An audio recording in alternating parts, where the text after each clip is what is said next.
berkenan di hadapan Tuhan Allah kami. Bapa, ingatkan kami, baik melalui sabda-Mu, melalui firman-Mu di dalam kami, melangkah tidak sesuai dengan kehendak-Mu, agar kami dapat terus Tuhan bertambah-tambah masuk lagi ke dalam kehendak-Mu saja. Urapi hamba-Mu, perlengkapi terus hamba-Mu, berikan terus hikmat, pengertian, kuasa bagi hamba-Mu, menyampaikan segala kehendak hati-Mu Bapa buat sidang-Mu segalanya. Bungkus rapat kami sebagai darah Yesus. Haleluya. Amin. Puji Tuhan, saudara yang kasih dalam nama Yesus Kristus. Salam. Kita bersyukur saudaraku, Tuhan tetap ada menyertai kehidupan kita, memberkati umatnya, anak-anaknya, segenapnya. Apalagi kalau kita terus hidup taat, tunduk terhadap apa yang dikehendaki oleh Tuhan. Saya yakin, saya percaya, sebenarnya minggu yang lalu juga telah mendengarkan firman Tuhan. Tuhan akan terus membawa sidangnya dalam pemulihan. Kapan sidang Tuhan, anak Tuhan melakukan apa yang dituntut oleh Tuhan, kita akan merasakan terus pemulihan itu. Terlebih-lebih saudaraku, hari ini juga melalui kebenaran firman Tuhan, satu hal yang sangat penting bagi kita, yaitu pemulihan dalam kasih kita, dalam kasih yang sempurna. Mari kita baca di dalam buku Wahyu pasal 2. Saudaraku, dalam buku Wahyu ini dari Rasul Yohanes di Pulau Patmos, dia mendapat satu penglihatan wahyu daripada Tuhan untuk diberikan kepada jemaat-jemaat yang ada pada saat itu. Ada 7 jemaat. Salah satu di antaranya yaitu jemaat Efesus. Itu yang kita baca pada hari ini di dalam buku Efesus pasal 2 ayat 1 sampai ayat yang ke-7. Baiklah saudaraku, sebagaimana biasa kita baca juga agar semua kita terus mengikuti firman Tuhan ini. Kita baca saling bergantian juga. Saya ayat yang ganjil, saudara ayat yang genap. Saya mulai dari ayat yang pertama. Tuliskanlah kepada malaikat-malaikat di Efesus. Saya ulangi. Tuliskanlah kepada malaikat jemaat di Efesus. Inilah firman dari Dia yang memegang ke-7 bintang itu di tangan kanannya dan berjalan di antara ke-7 kaki Dia emas itu.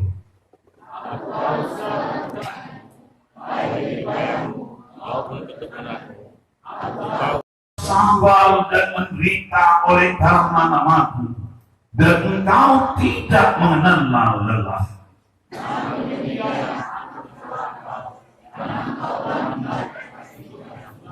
Sebab itu, ingatlah betapa dalamnya engkau telah jatuh. Bertobatlah dan lakukanlah lagi apa yang semula engkau lakukan. Jika tidak demikian, aku akan datang kepadamu dan aku akan mengambil kaki tiangmu dari tempatnya, jikalau engkau tidak bertobat.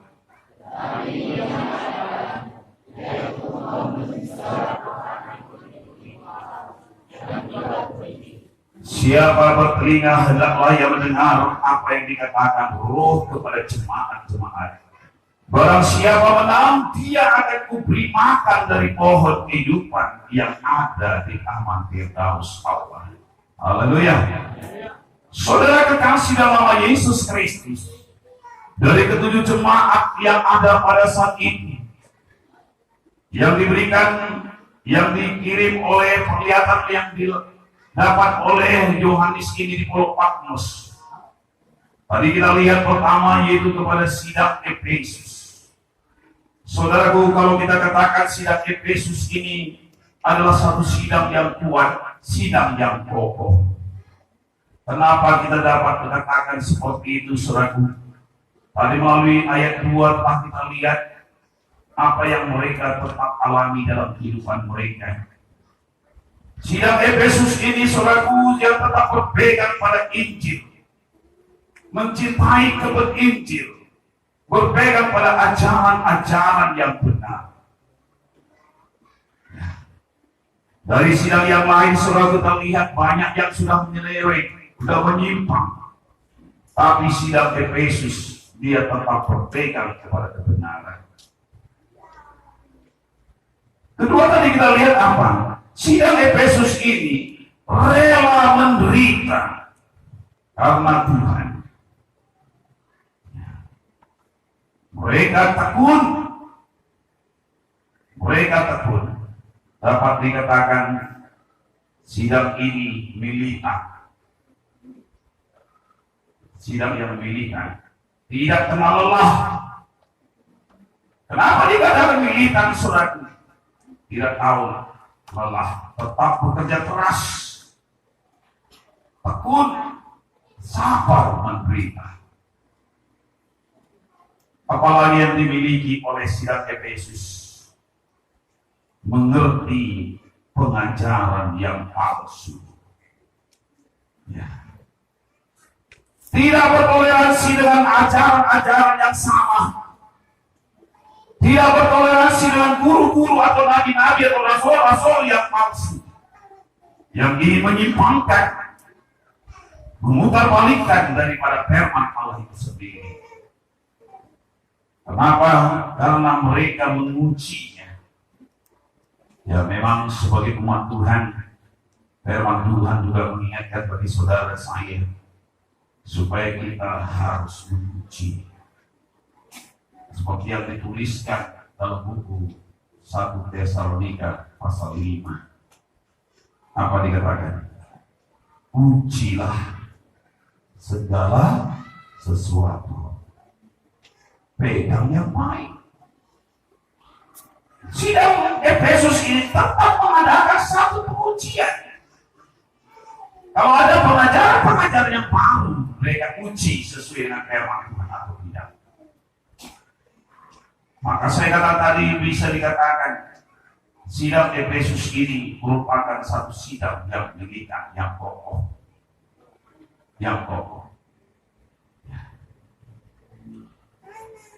Saudara guru, tapi di sini kita lihat, namun dalam kebaikan-kebaikan yang banyak itu, dalam kekokohan mereka, dalam usaha jerih payah mereka, dalam tindakan usaha yang masih mereka lakukan itu, namun Tuhan menegur dengan keras. Namun Tuhan mencela mereka. Kenapa Tuhan celah, saudara? Ya memang dalam kehidupan ini, saudaraku, sekalipun kita banyak kebaikan-kebaikan kita, hal-hal yang baik kita lakukan, bukan menyatakan bahwa semuanya itu akan sempurna dalam diri kita, tidak seperti itu. Ya, tidak.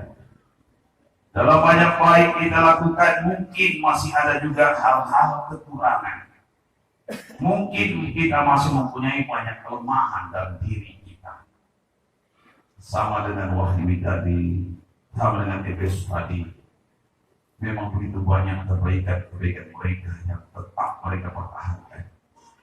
Tapi ada suatu perkara yang Tuhan celah. Apa itu, saudaraku? Dalam ayat 3 dan 4 tadi.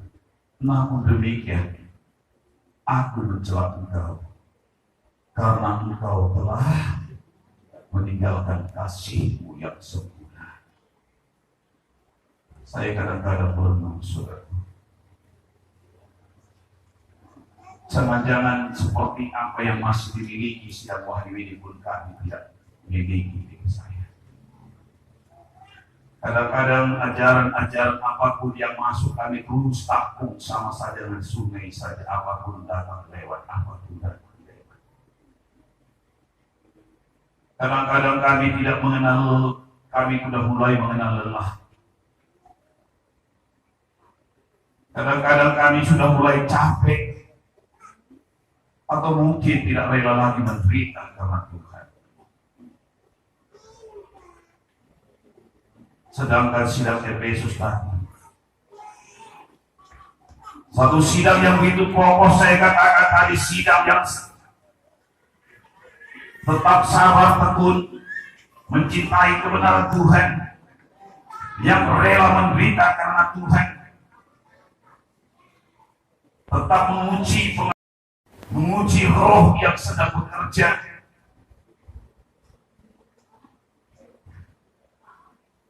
Memang ini harus juga kita tahu, saudara. Kalau Bapak Rekte Gemunte, pendiri gereja ini dulu, salah satu karunia yang dia miliki adalah bisa menguji roh itu. Dia lihat saja orang bisa tahu apa yang sedang bekerja dalam kehidupannya. Satu alat Tuhan pun atau saluran yang sedang bekerja bersabda bisa dia berhentikan. Dan stop. Banyak doa ya. Karena yang kau buatkan itu bukan untuk umum, yang kau buat itu untuk dirimu itu. Kau yang perlu tobat, kau ajak orang.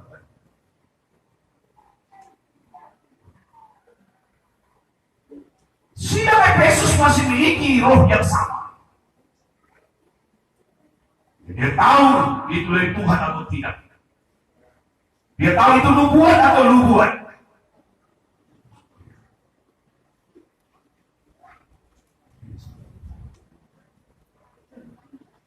Tapi sekali lagi saya katakan tadi, Tuhan mencela mereka. Karena apa, saudara? Karena meninggalkan kasih yang semula.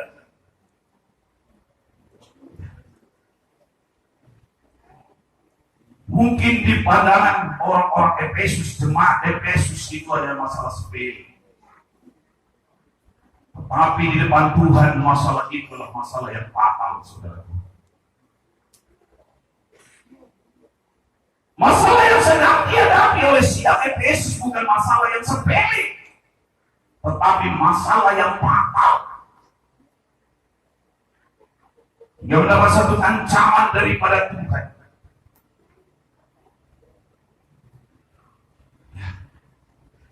Tinggal mendapat satu ancaman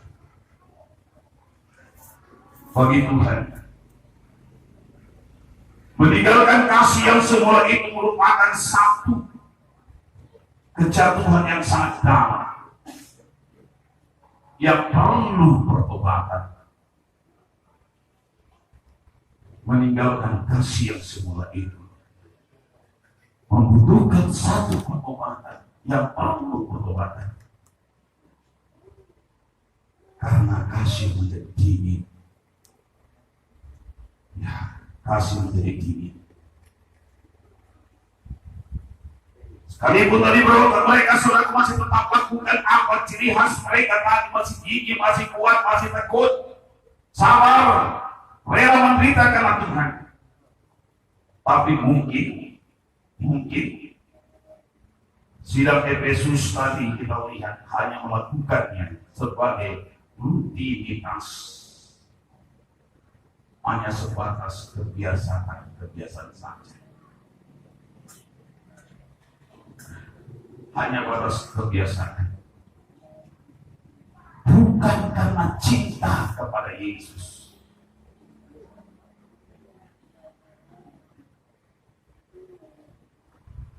Melayani karena rutinitas, menjalankan tugas karena rutinitas, beribadah karena rutinitas, penuhi kewajiban karena rutinitas. Hari ini hari Minggu, maka seorang Kristen wajib datang ke gereja. Saya dapat berkat wajib, saya berikan 1/10. Kalau datang kantor politik, saya wajib memberikan persembahan saja. Saya hanya merupakan satu rutinitas saja. Banyak saudaraku memang tanpa kasih pun bisa orang rela mati. Jangankan saudara dan saya sebagai umat Tuhan dan gereja ini. Ada dulu tidak jemaat kita, tapi keluarganya ada jemaat kita. Jangan ada orang menghina gereja ini, pasti dia rela di depan. Jangan dia dengar menghina orang. Padahal dia tidak pernah ke gereja. Rela dia mati pun membela gereja ini. Padahal dia bukan anggota gereja. Kenapa? Inilah sebagai hanya luapan emosionalnya sendiri. Bukan berdasarkan kasih yang ada dalam hatinya. Saudaraku, sebelum kita lanjutkan ini, memang ada dua perkara tadi kita lihat sebentar dalam buku surat kiriman Rasul Paulus kepada sidang Tesalonika.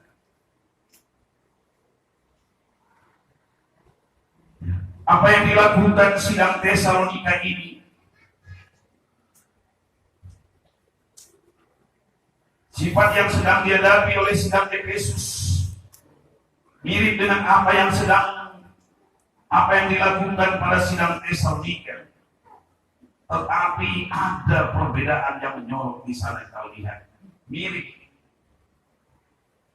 Dalam buku 1 Tesalonika pasal 1 ayat 3. Sebab kami selalu mengingat pekerjaan iman. Pekerjaan. Sama tadi jerih payah, ketekunan. Kedua. Apa kedua? Usaha kasih. Dan ketiga. Dan ketekunan. Pengharapan kepada Tuhan kita Yesus Kristus, Dia rahmat Allah dan Bapa kita. Ya. Sidang Efesus punya satu pekerjaan, jerih payah ketekunan, tapi tidak didasari daripada iman batin. Tapi tidak didasari iman. Mereka masih melakukan usaha pekerjaan kegiatan mereka, ketekunan, kesabaran, rajin, semangat, tapi tidak didasari oleh kasih. Ada usaha tapi tidak lagi kasih.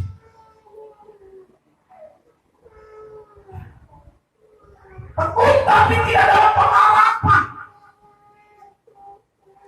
Itu perbedaan dari saudara.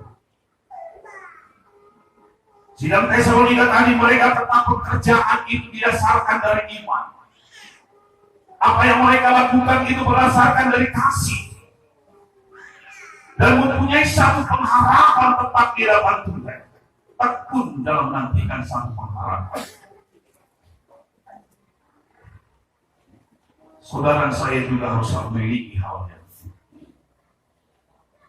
apapun yang kita lakukan, kerjakan itu harus tetap berdasarkan daripada iman, beriman kepada Tuhan.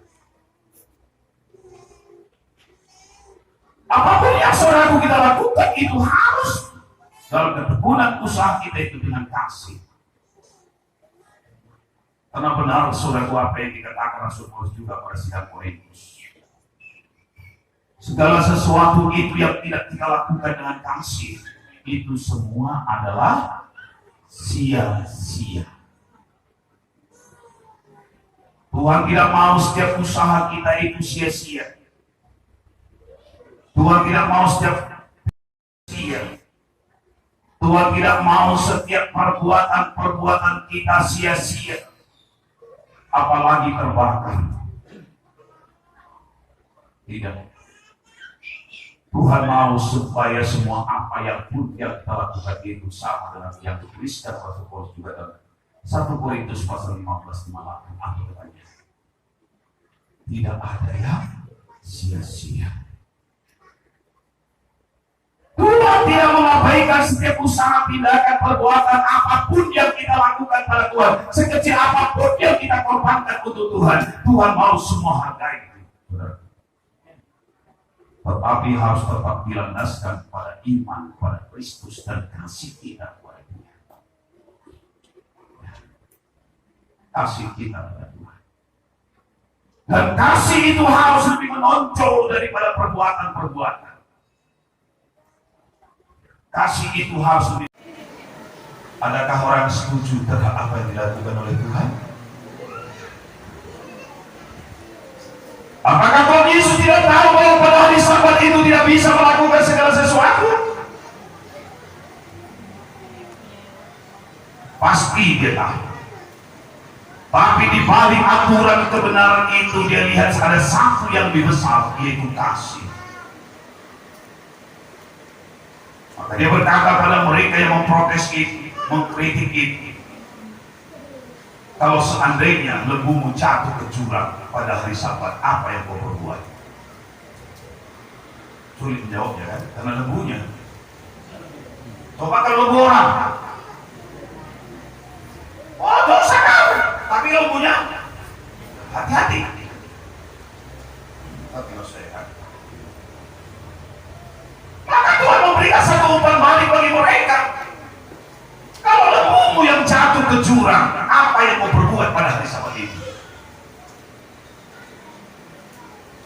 Kalau saudaramu yang hampir mati hari Minggu, dia berdosa, apa yang kau lakukan? Ayo, dia berdosa, tapi datang minta ampun, tolong saya supaya saya diselamatkan oleh Tuhan. Apa yang kau lakukan? Dosa. Ayo, ini yang menjadi masalah besar, saudara. Kadang-kadang kita tidak mengerti. Salah, benar salah. Ya. Dan pada giliran kita, pasti kita merasa seperti itu. Pertanyaan Tuhan Yesus tadi, umpan balik yang diberikan kepada ahli Taurat, orang Farisi tadi. Kalau lembumu yang jatuh, kalau bapakmu mau mati, kita tolong pada hari Sabat. Ada yang bisa menolong? Bagaimana kira-kira pendapatmu? Tolong. Tapi kalau sama orang, dosa. Mana kita ini sekarang ayo?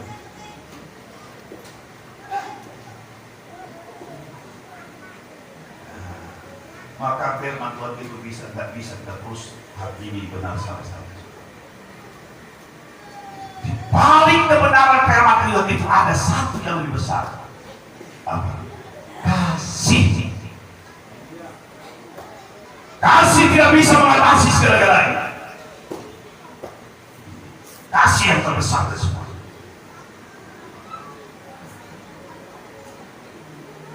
Oh Yesus apa pernah? Oh pernah juga orang membawa kepada dia. Siapa itu? Perempuan yang sedang kedapatan berzina. Oke dah, tahu saya terbahas. Masa orang berzina cuma satu? Ya kan? Kalau memang tadi dia dapat kedapatan berzina, pasti ada 2 orang atau lebih, 2 atau lebih. 1 orang saya kira nggak ada zina. Zina hati bisa, pikiran boleh. Ya bawa kepada Tuhan Yesus,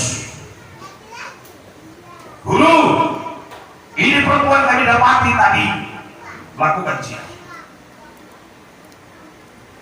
Tahu kira-kira Tuhan Yesus apa hukuman orang berzina?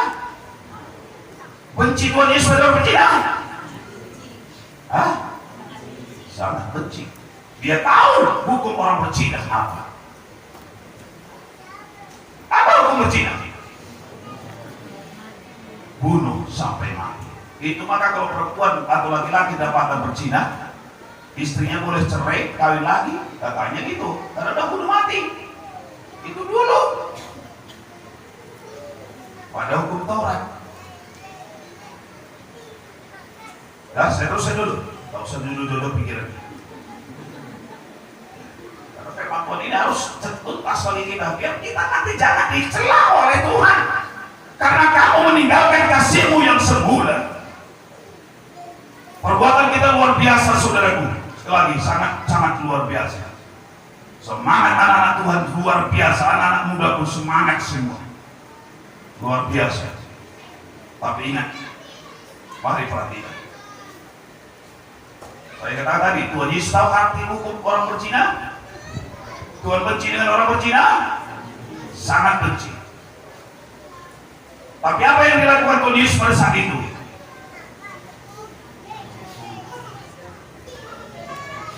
Oh ya, saya setuju. Ayo, kita kita lempar dia bersama-sama. Itu kata Tuhan? Tidak. Saya tidak tahu apa yang ditulis Tuhan dari di tanah. Sambil dia buku dan tulis di tanah. Sambil dia berkata, siapa di antara kamu yang tidak berdosa, dialah dulu melemparnya. Mulailah berangkat satu persatu, dimulai daripada yang kedua. Lagi, perhatikan. Yang berangkat mulai sama. Yang paling tua mulai. Oh, aku gak dosa. Yang datang, aku kalah kedatangan dan saja dicek. Hati-hati. Jangan menuduh orang berdosa. Jangan dosa saudara lebih besar daripada dosa orang lain.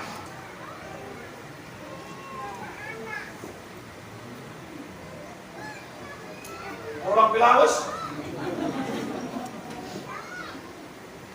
berdiri Tuhan. Mana orang itu semua? Sudah pergi Tuhan. Tidak adakah yang menghukum kau? Tidak Tuhan. Dalam hati perempuan tadi apa yang dia? Tak ada menghukum saya. Jangan-jangan dia sekarang mengutuk saya sebentar lagi. Betul nggak saudara? Jangan-jangan sebentar saya akan dikutuk oleh Yesus ini. Tapi apa kata Tuhan? Saya tidak menghukum kau. Pulanglah. Jangan berbuat apa yang dilakukan Tuhan. Tindakan apa yang dilakukan Tuhan? Kasih. Bukan hukuman yang direncanakan Tuhan. Tuhan tidak pernah merencanakan satu hukuman bagi siapapun. Neraka itu bukan bagi saudara dan saya. Neraka itu disediakan bukan bagi manusia, tapi bagi setan dan pengikut-pengikutnya. Saudara dan saya ada satu harapan Tuhan, supaya kita bertobat, jangan dihukum nanti.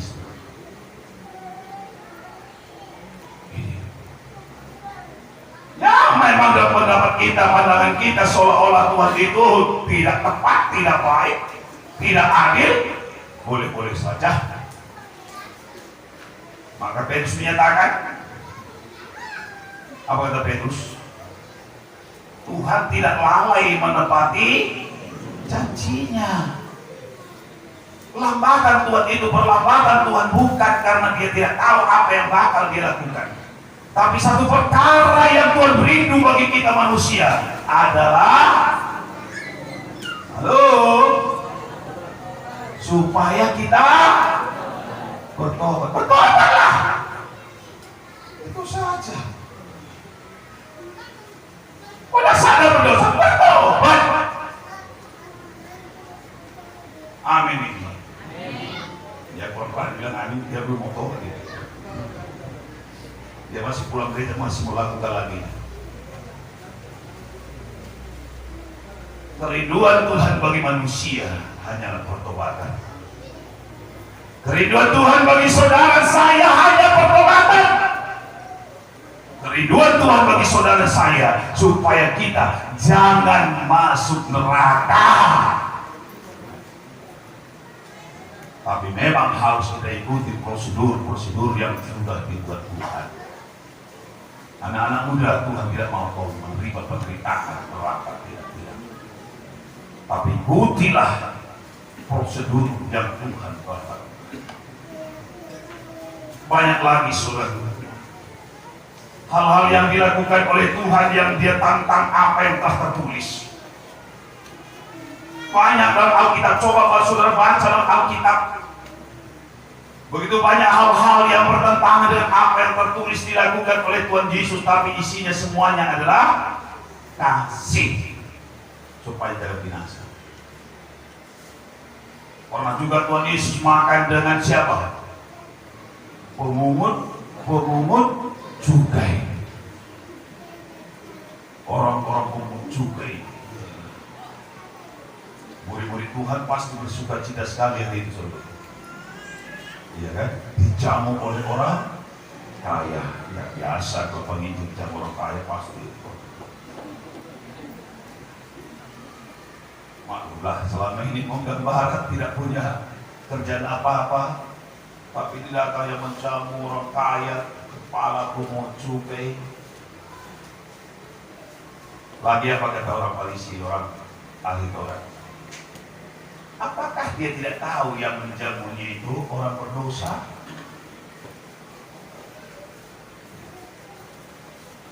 Kalau orang ramai pun tahu, masa Tuhan nggak tahu? Halo? Orang banyak pun tahu siapa dia, seorang pemungut cukai yang bengis. Bisa saja kita katakan seperti itu. Tapi tadi malam sudah saya terangkan kenapa begitu anti bagi orang-orang Israel Yahudi ini pemungut cukai.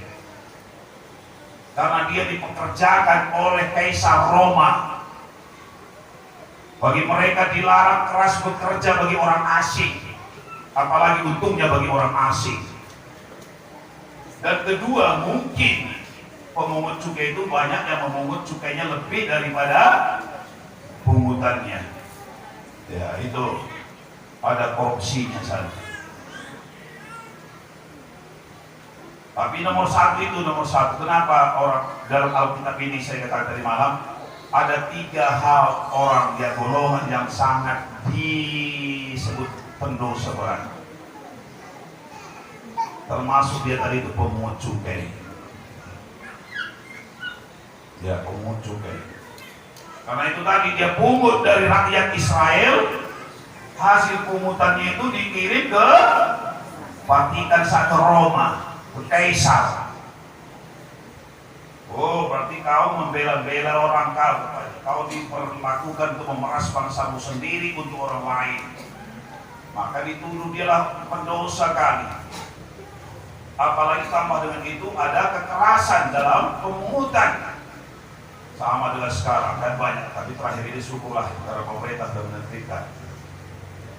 Beberapa tahun yang lalu kan banyak preman di pinggir jalan, berdiri di tegak di sana, orang yang tegak, nengok beka mobil kereta orang, mobil orang aja terjadi.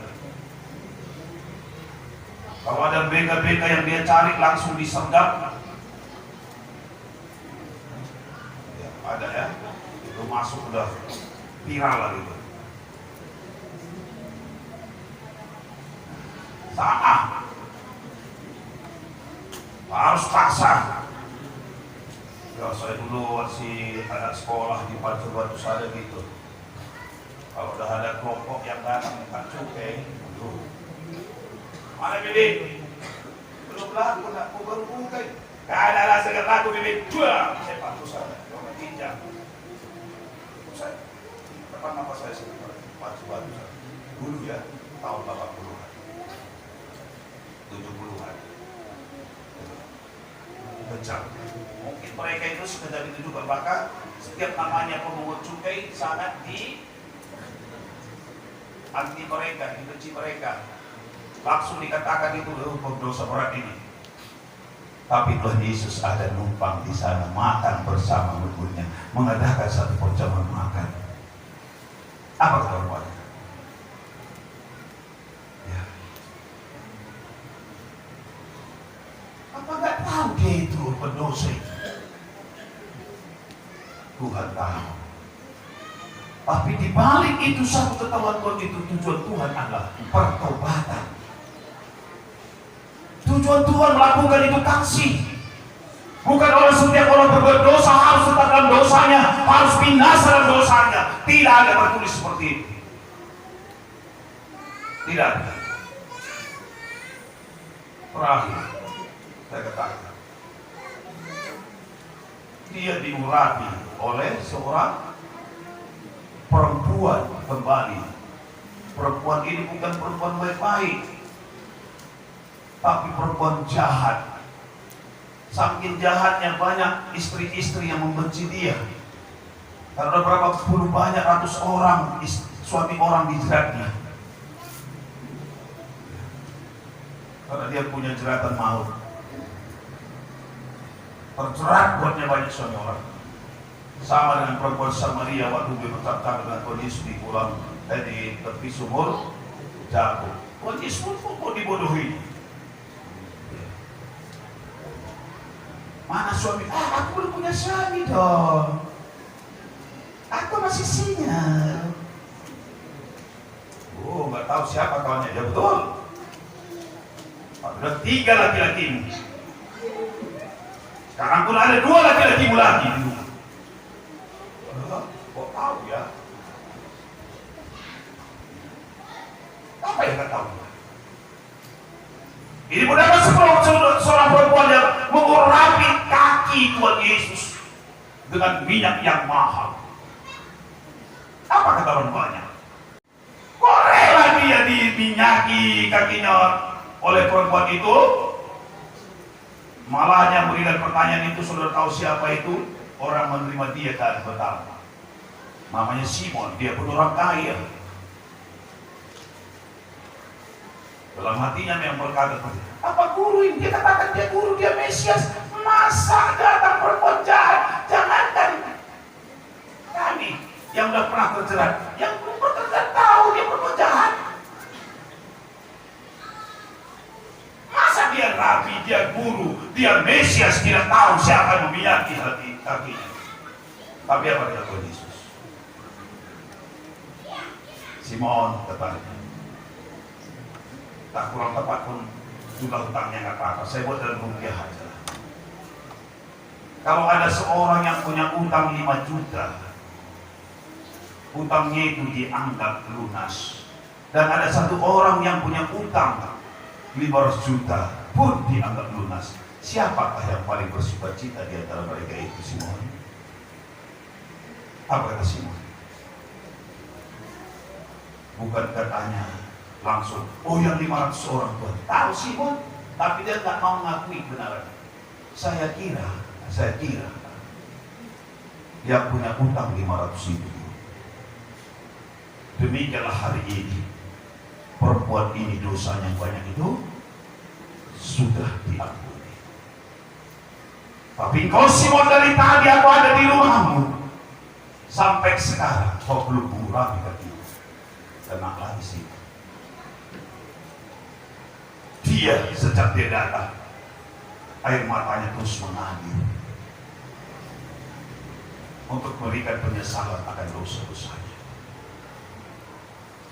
Saudaraku, sekali lagi saya katakan, Tuhan Yesus bukan tidak tahu aturan undang-undang, tapi di balik itu dia lebih cinta kepada kasih. Dia lebih cinta kepada kasih. Sidang Efesus tadi, saudaraku, mungkin mereka melakukan segala sesuatu itu tidak lagi berdasarkan kasih, tetapi berdasarkan kebiasaan saja atau rutinitas saja. Bukan berdasarkan kasih. Padahal saya katakan tadi, dalam 1 Korintus 13 itu dikatakan, kalau sesuatu itu tanpa kasih itu sia-sia. Sekalipun ada rela yang membakar dirinya katanya, tapi kalau tanpa kasih itu semua sia-sia. Sekalipun punya karunia yang banyak, tapi tanpa kasih itu sia-sia. Sekalipun bisa berbahasa bahasa malaikat, tetapi jika tanpa kasih itu sia-sia. Sia-sia. Sekalipun karunia bernubuat, karunia memindahkan gunung atau tahu segala rahasia, tapi tanpa kasih itu sia-sia. Jadi di balik itu, kasih yang harus lebih besar dari segala-galanya. Kasih harus di atas segala-galanya, saudara. Tapi sekali lagi, bukan kasih andalan saudara, kasih tanpa ada tindakan juga. Waktu kita jaga pikir juga, di bahasa kayak lupa. Di Cina kami berbau-bau. Ini 2 nih pas kayak di si kau ngobrol kayak waktu belum tengah dan mati saya akan mungkin itu asik hari ini. Jadi kalau dikasih menang langsung begini, kalau kasih kepala di ini kali ini ngalai dah bercanda dari perjuangan lu buat bumi.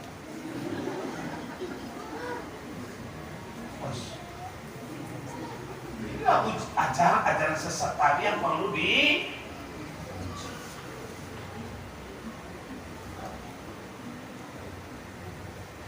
lokasi dua bagi maksudku. Ajar sesat di kanan. Maka pada tahun 80-an Maleda pengajaran sesat ke Medan-Medan, Children of God. Di balik akhirnya bukan Children of God, Children of Dog.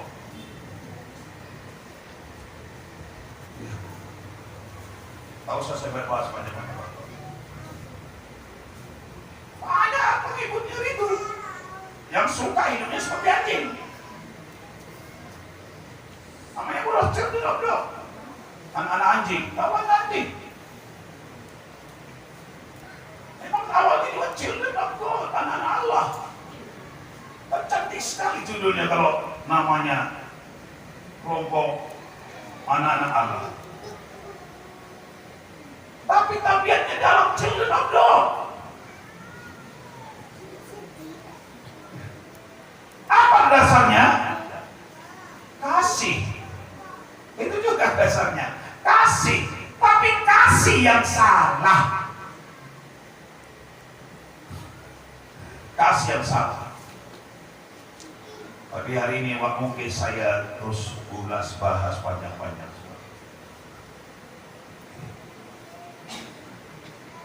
Kasih juga. Tapi harus perhatikan dia, saudara. Maka akhirnya dibubarkan oleh pemerintah, syukur dibubarkan oleh pemerintah. Pada tahun 80-an itu sudah banyak mahasiswa yang terjerat. Mahasiswi terjerat. Ya, orang-orang yang sering kesukaannya di klub malam pasti suka jadi persekutuan Children of God daripada di klub malam. Banyak pengikutnya pada saat itu. Tapi bersesat, menyimpang dari kebenaran firman Tuhan. Kasih yang tidak berdasarkan firman Tuhan. Untuk itulah saudaraku, maka saudara saya, mari kita amalkan terus kasih itu, dan apapun yang kita lakukan, kita harus berdasarkan daripada kasih. Jangan kerelaan kita hanya berdasarkan ketaatan kita hanya berdasarkan rutinitas saja, kebiasaan kita saja. Tetapi mari buatlah karena cinta kita pada Yesus, karena cinta kita pada jiwa-jiwa, karena cinta kita pada Tuhan kita sendiri. Ini yang harus kita lakukan. Ya. Jangan hanya sekedar menjalankan tugas. Jangan hanya sekedar menjalankan kewajiban kita. Jangan sia-sia. Ya. Yakobus 2 ayat 1.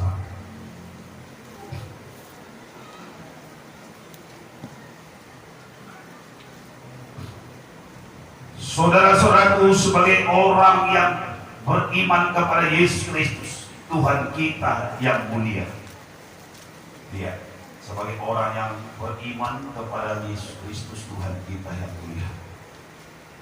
Janganlah iman itu kamu amalkan dengan memandang muka. Pada saya katakan, maka Tuhan Yesus mengatakan, kalau lembumu yang jatuh, bagaimana kira-kira tindakanmu? Tuhan tidak berkata tadi kepada mereka itu, kalau lembu tetanggamu yang jatuh, kalau lembu tetanggamu yang jatuh, tadi bilang, saya yakin ada jawabannya bagi kita. Ya biarkan dulu, besok kan ada hari yang lain. Itu kita angkat. Kalau udah mati apa boleh buat, udah takdir. Nasiblah itu. Tapi kalau lembumu, baru kita berpikir. Kadang-kala sesuatu itu kita buat satu keputusan karena apa? Kita amalkan dengan memandang muka. Karena memandang muka. Ya. Saudara, saya melakukan tanggung jawab tugas kita itu jangan pandang muka. Ya, kalau dibaca seterusnya itu ya, saya syukur bangga sekali gereja ini. Ada jiwa baru pun selalu pulang dia katanya. Aduh, sedang kali saya di gereja itu. Rata-rata teman saya menegur saya. Rata-rata cuma sisa ada ramah sama kita. Bagus seperti itu. Tapi ada satu gereja nggak banyak pun jemaatnya, udah 3 minggu orang ke gereja nggak ada yang negor. Apalagi musim COVID, mungkin takut dia kena COVID kali ya. Udah lama gak ke gereja pun gak ada yang negor. Ya kalau sekarang gak apa-apa, tapi walaupun gak bisa salaman langsung karena begitu keadaan sekarang ini, kita boleh juga gak salam langsung, salam hati kan bisa, salam muka, senyum kanan kiri, senyum kanan kiri kan.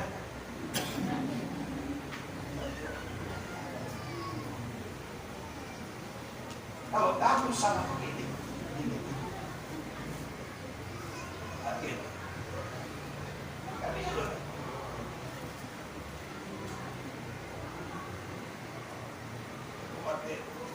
udah hampir-hampir kayak peribahasa Indonesia. Apa katanya? Datang, seharusnya datang tanpa muka, pulang tanpa punggung, kata peribahasa Indonesia. Ini kan kayak gitu lagi. Berekamlah sebetulnya, boleh bila sidah.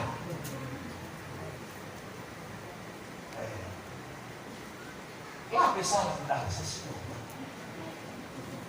Kalau istilah di Indonesia 3S, salat, sapa, salat, senyum. Kalau salat itu kan kini ya untuk meninggiskan tansa. Apa salami? Sapa, sapanya sebenarnya, halo, Pak.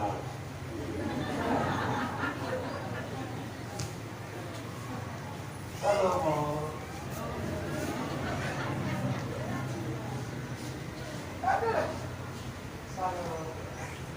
ada senyum. Tadi bagaimana di dunia senyum juga. Serius kali tadi.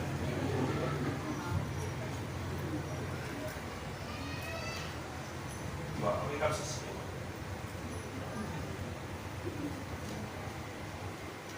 Haruslah isi dia, siapapun dia, orang baru, orang lama, orang berkarakter, gak masalah. Udah tua, muda, ganteng, gak ganteng. Ini kadang-kadang mau pulang kayak gitu dulu.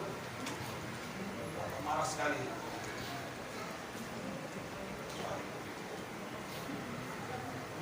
Bapak pendiri sidang dulu dia utus anak muda untuk menginjil ke Bangka Solo.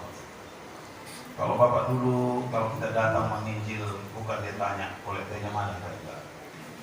Dan ditanya apa? Para menang, banyak jiwa, itu yang perlu ditanya. Bapak begini, gimana? Menang? Kurang Pak. Kenapa? Berapa umur banyak? Tinggal 3 Pak. Kemana semua? Ya masih banyak, yang tua-tua, yang gadis maksud saya Pak. Rupanya penginjil itu banyak dalam hatinya yang gadis. Nanti penerima tamu gitu, kalau orang yang ganteng-ganteng salamnya tuh lama-lama. Tapi kalau udah lebih gerak.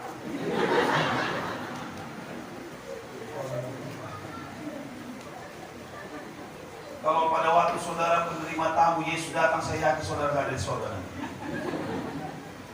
Gak ada kan? Tetap berikan salam, senyum. Ya kan? Salamnya udah salam suami pun apa-apa. Memang kita kan terbiasa kan. Kalau ke kantor sana kita jumpa langsung dibuatnya tinjunya. Saya tahu juga kadang-kadang salah tinju dia. Terakhir ini saya ke kami di sana, ke kantor Kementerian Agama.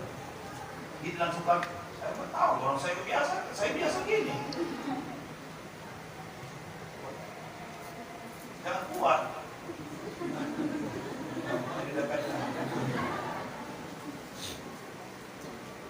Apa kali tidak?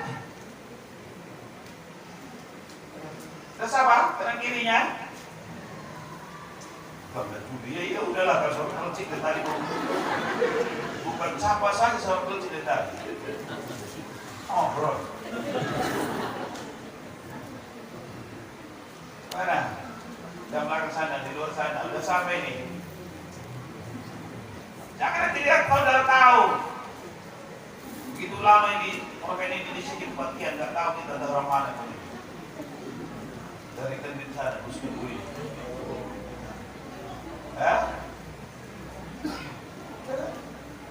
Sehingga kalau sudah ada udah, yang mana orangnya? Yang mana orangnya? Yang mana ya?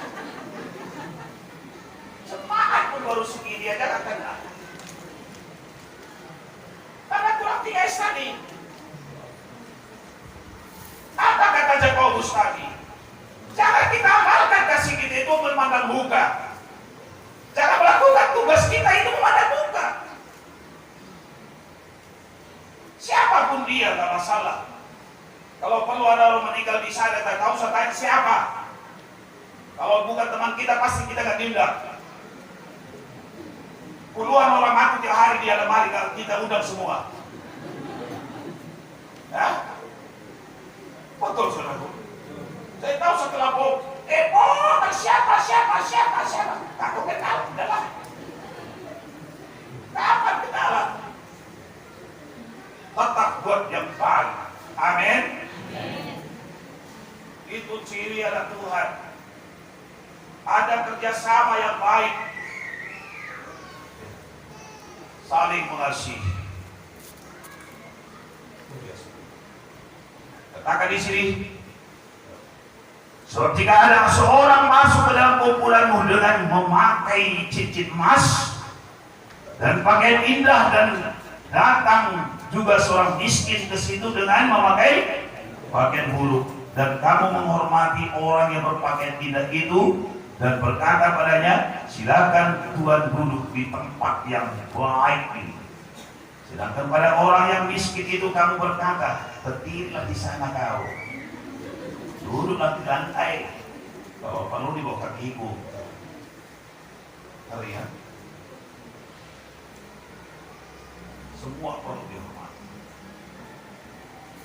Kasih itu diamalkan kepada semua orang. Bukan hanya kepada keluarga kita, kasih itu kita amalkan. Peraturan itu kita tegakkan hanya kepada keluarga kita. Kalau yang baik-baik, kalau nggak baik, itu keluarga kita tidak ikut. Berarti maksudnya, hai dosa keluarga tapi bela. Tadi salah keluarga belakang langsung campakan. Itu nggak bisa seperti itu. Nggak bisa. Siapapun dia kalau salah tetap salah, kalau benar tetap.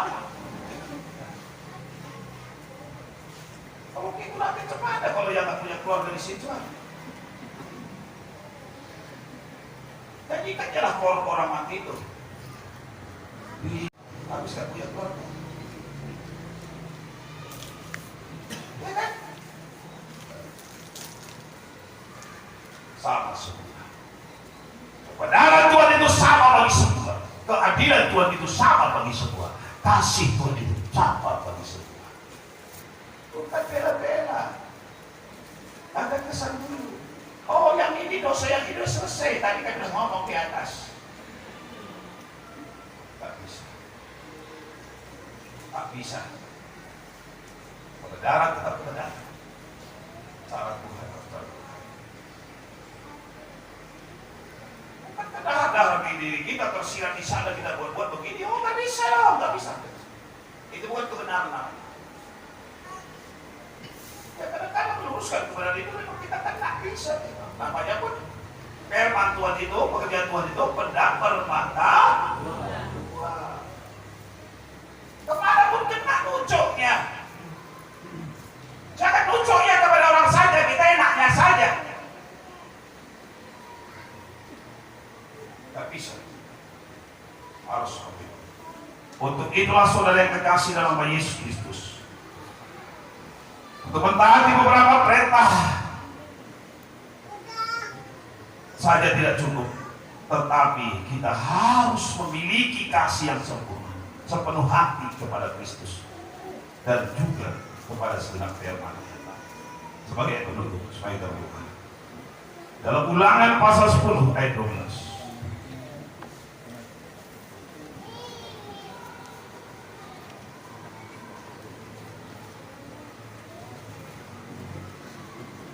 Ulangan 10 ayat 12.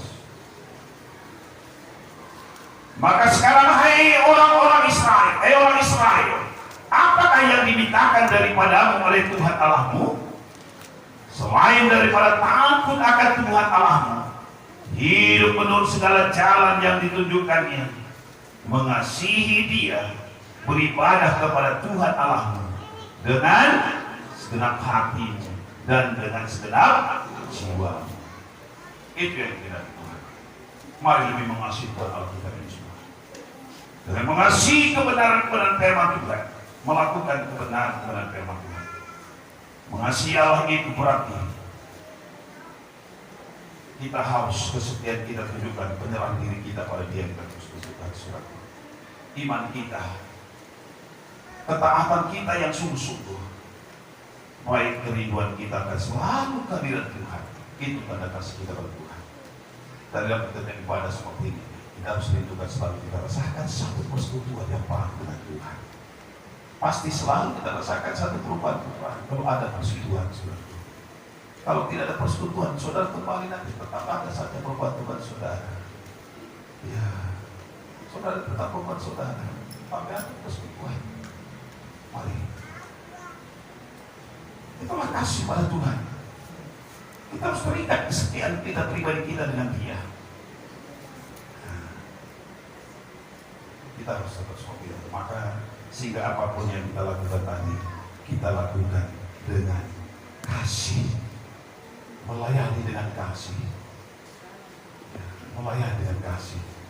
melakukan tugas tanggung jawab kita dengan kasih, berkorban dengan kasih, menyembah Tuhan dengan kasih kepada Dia.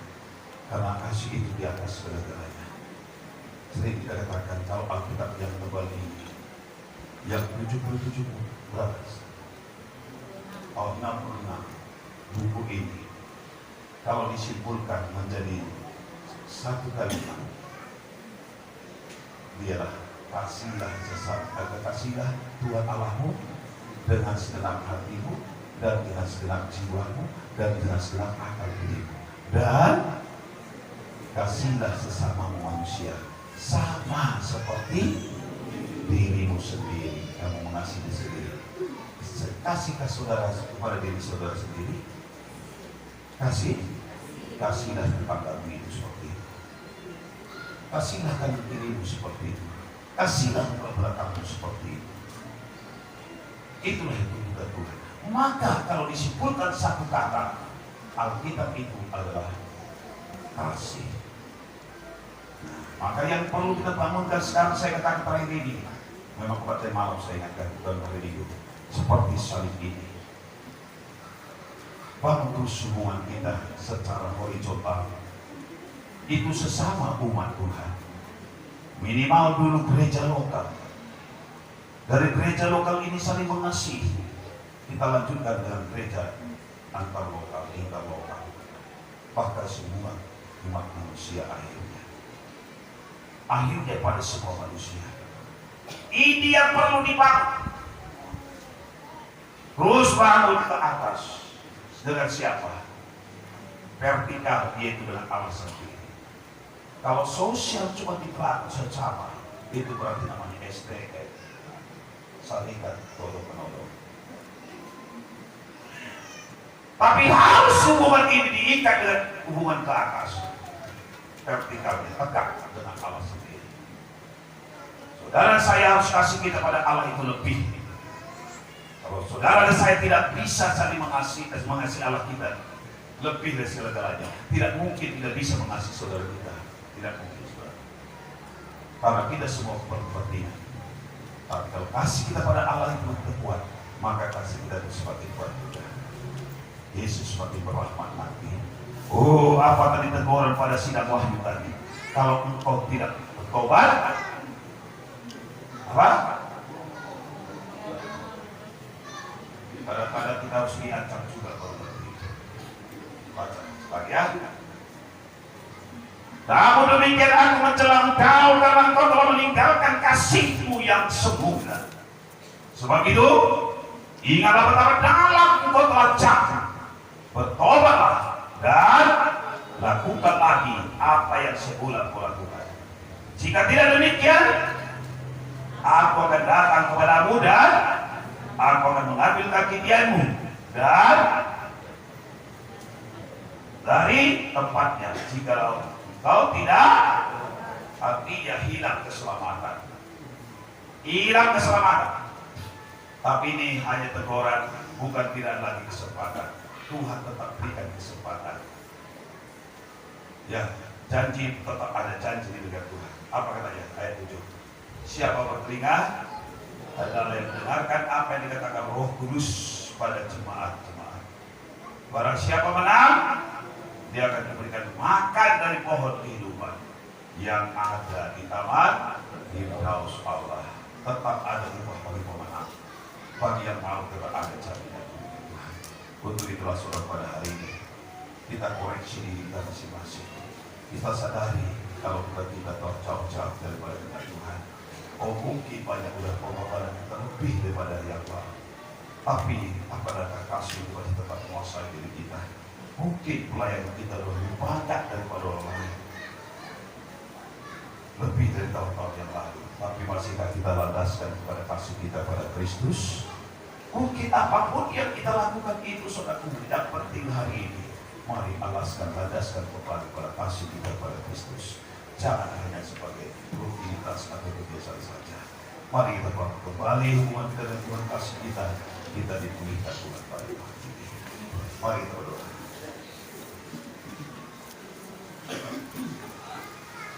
Berat hati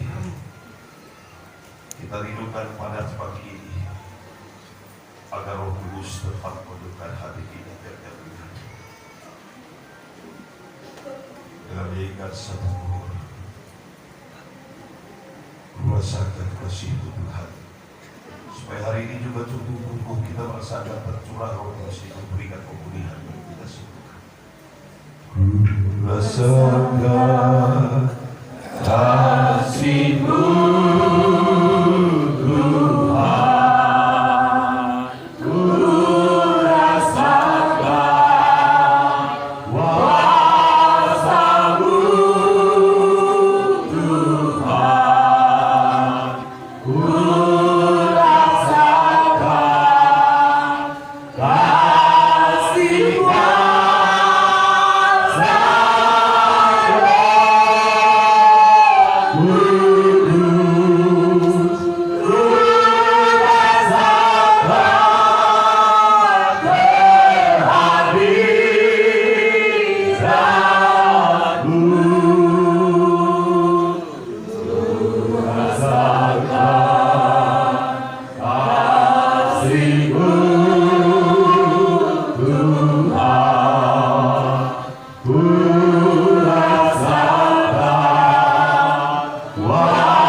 Rasakan kasih-Mu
Tuhan.